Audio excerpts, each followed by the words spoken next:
Pumasok na sila sa bakuran ng racetrack. Sa gate nito na nakabukas na naman, noon nila nakasalubong si Pio. Nagtatanong ang mga mata nito. Pio, si Borton. Tumataya siya dito sa Carrera Borton. Si Pio, kaibigan ko yan. Clocker yan dito. Pagpapakilala ni Eden sa dalawang lalaki. Agad namang kinamayan ni Borton si Pio. Kumusta ka, Pio? Ang sabi ng nakangiting lalaki. Heto, tugon naman ni Pio. Pilit ngumiti. Tumingin kay Eden. Naroon pa rin ang pagtatanong sa mga mata. Lihim na nagsiselos ang puso. Aarkila siya ng kabayo. Sabi naman ni Eden. Bakit? Tanong ni Pio. Magpapaturo siya sa aking mga bayo. Tugon ng dalaga. Saglit na napatda si Pio. Pagkuway marahang tumang. Sige, uuwi na muna ako. Magpapahinga. Pilit ngumiti sa dalawa at nagpatuloy sa paglakad. Palabas ng karirahan. May nadamang kalungkutan. Maliligaw mo ba si Pio? Tanong ni Borton.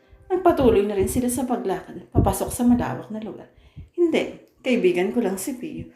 Dito na kami ipinanganak, lumaki at nagkaisip. Tugon naman ni Eden. May sarili kayong daigdig dito, malayo sa daigdig sa labas, sabi ni Borton.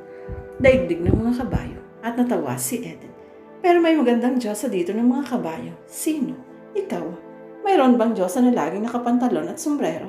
At natawa ang babae. Hindi ka naman ubrang magbestida at pagkatapos ay sumakay sa kabayo. Natural ano, hindi ka ba nagbibestida kahit kailan? Halimbawa ay paglabas mo ng racetrack, pag sa shopping, mamamasyal, nanonood ng sine. Sanay na ako sa pantalon, masarap kumilos pag ganito lang ang suot. Minsan sumama ka sa aking lumabas, magsuot ka ng bestida. Sabi ng binata. Unang-una, hindi ko pa alam kung magugustuhan kong sumama sa iyong mamasyal. Pangalawa, tiyak na hindi mo ko mapagsusuot ng bestida. Kung gano'n ang malkinalalang tayo ng kabayo. At ngumiti si Borton sa dalaga. Si Eden naman ay tila nakararamdam na may ibig ipahiwatig ang pakikipag-iban sa kanya ni Borton. Umarkila nga ng kabayo ang dalawa. Inilabas nila iyon buhat sa kwadra. Tama na ang kabayong ito, maango na. Kaya huwag ka nang mangamba na iaalma ka nito. Uwi ka ni Eden. Hawak sa renda ang kabayo. Inaakay ito habang sila'y naglalakad. Good, napangiti si Borton. O sakay na sa una, hahawakan ko muna siya habang nasa likod ka niya. Pero pag nawili ka na, maaari mo na siyang patakbuhin. Pero marahan lang muna. Wika ng dalaga. Ang taas ng kabayo. Kaya ko ba iyan? Pinasda ni Borton ang kabuuan ng matikas na kabayong kulay brown. Kaya mo yan. May tuntungan o. At itinuro ni Eden ang munting sampahan na nakakabit sa kabayo. Tumuntong na doon si Borton pero bago sumampa ay nagsalita pa. Sumakay ka rin. Dito sa likuran ko, ikaw ang pumesto. Ang wika nito. Takot ka ba? Natatawang tanong ni Eden. Medyo wika ng binata. O sige, sasamahan kitang sumakay. Pero ngayon lang ha, hindi pwedeng mawili ka na laging may kasama sa pagpapatakbo ng kabayo. Mawawalan ka ng self-reliance, okay? Sabi ni Eden. Okay. At napangiti si Borton. Sumakay na iyon sa kabayo. At pares ng ibig niyang mangyari, sumakay din sa kabayong iyon si Eden. Magkadikit sila. Pero si Eden ang may hawak ng renda. Pinatakbo na nito ang kabayo, dahan-dahan lamang. Sarap na sarap naman si Borton dahil damang-dama niya ang lambot ng katawan na nagtuturo sa kanya. Hindi nila alam buhat sa malayo. Nakatanaw sa kanila ang malungkot na si Pio. Tila dinuduro ng mga aspili ang pakiramdam sa kanyang puso. Ika-4 ng hapon may kumatok sa pintuan ng sirang bus. Sa loob ng tirahang bus kasalukuyang nakahiga si Eden at nagpapahinga. Katatapos nilang sumakay sa kabayo. May 30 minutos siyang nakahiga. Narinig niya ang katok sa pinto at agad siyang bumangon at binuksan iyon. Si Borton nakangiti sa kanya. Hay, bati ng binata.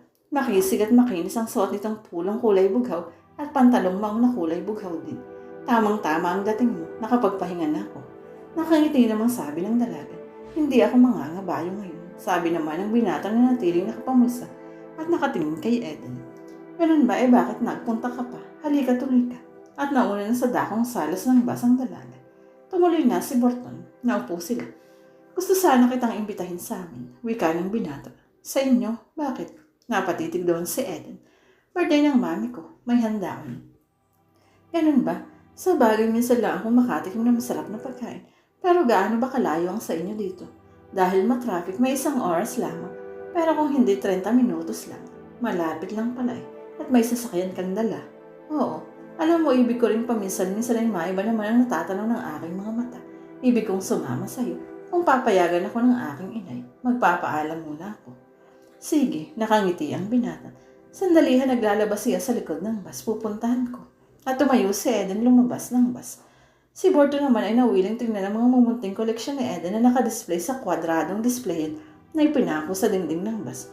May mga mumunting anghel, bebe, baboy, aso, pusa, isda, at iba pang mga yari sa ceramic. Mahilig si Eden sa mga ganoong bagay. Samantala sa likod ng bus, hindi pa umaayon si Aling siya sa pagpapaalam ng anak. Hindi po pa masyadong kilala ang taong iyon. Wika nito habang patuloy sa pagkukusot ng damit sa batya. Nakapaupo yun sa isang munting upuan, 5 sisero ang gumawa. Inay naman, kaya kong ipagtanggol ang sarili ko. Lagi akong may baang balisong sa bulsa ko. Sige na naman inay, ibig ko lang makapamasyal sa ibang lugar. Kumain ng masarap na pagkain. Kapag pinauwian niya ako, hindi kayo yung tatanggihan at nang makatikim din kayo ni itay. Wika ng nakangiting dalaga. Si Aling siya naman, pagkarinig sa sinabi ng anak, ay nag-isip sandali at tumigil sa pagkukusot. Siya payag na ako, pero yung uwi pagsikapan mong madala. At ngumiti ang matandang babae. Sa kasimplihan ng buhay nila, excitement na sa kanilang matatawag ang maghintay ng uwi buhat sa isang restaurant o pagtitipon. Sige po, inay, pero huwag kayong masyadong umasa ho. Bagong kakilala ko pa lang si Borton, hindi ko madediretso yun. Pero hanya't magpapahapyaw ako. At ngumiti ang dalag. Teka, anong oras ka ba makakauwi? Mga 7:00 na po ang gabi. Mag-iwan ka ng address ni Borton dyan sa ibabaw ng bisita. Mabuti na yung alam ko kung saan ka pupuntahan. Opo, inay, sige po. At nagmano yun sa'yo na kahit basa ng sabon ng kamay. Samahan ka ng Diyos, wika naman ang ina. Masigla nang balik sa loob ng tirahang bus si Eden. Inabutan na yung nakaupo na rin si Borton, nagbubuklat ng comics. O ano, tila excited ang binata habang nakatingin sa dalagang kadarating. Pinayagan ako inay, pero sandali lang daw. Isulat mo ang inyong address sa isang papel, pati pangalan mo at ng magulang mo. Iiwanan ko yan sa misita. Ganon ba? Napangiti ang binata. Tinukot sa likod ang bulsa ng pantalon ng pitak. Kumuha ng tarheta at ibinigay kay Eden. Inabot iyon na nakatayong dalaga. Binasa. Ayos to. May telephone number pa. May business pala kayong kasino. Mayaman nga kayong talaga. At tumingin kay Borton. Hindi naman. Mayroon pang mas mayaman kaysa sa amin. Nakangiti iyon. Teka, amoy kabayo na ako. Maliligo lang ako sandali, okay? Okay, maghihintay ako. Teka, ikukuha kita ng mainit na kape. Salamat. At tumalimay na sa Eden. Saglit lang nang magbalik siya, ay may dalang na nga siyang umuusok na broad coffee. Inabot iyon kay Borton at ngumiti. Pagkuway muli siyang iniwan ng dalaga. Nagbasa ng comic si Borton habang umiinom ng kape. Muli narinig niya ang paliligo ng dalaga. Bamboo curtain lang kasi ang divider. Kung loko-loko siya, kayang-kaya niyang pasukin yun ng tray pin. Pero hindi nga siya loko-loko, kaya hindi niya gagawin yun. Kaya naman naglaro sa isip niya kung ano ang itsura ngayon ng dalaga. Pagkaraan ng 15 minutos, bumalik si Eden at mukhang fresh na fresh. Nakabulbos iyon ng Johnson Baby Farda. At iyon ang naamoy ni Borton pagdakang lumapit niya sa kanya. Kahit nakapantalon at loose t-shirt ang dalaga, ay may apil siya sa tingin ng lalaki. Kaya nauwi ka ng dalaga. At saglit na sinulya pa ng tarhetang nakapatong sa mesita. Kinuha niya ang isa sa mga koleksyon niyang munting pusang ceramic at inilagay doon bilang pabigat upang di mawala. Tumayo na sa pagkakaupo si Borton. Nauna nang lumabas ng bus si Eden, sumunod siya.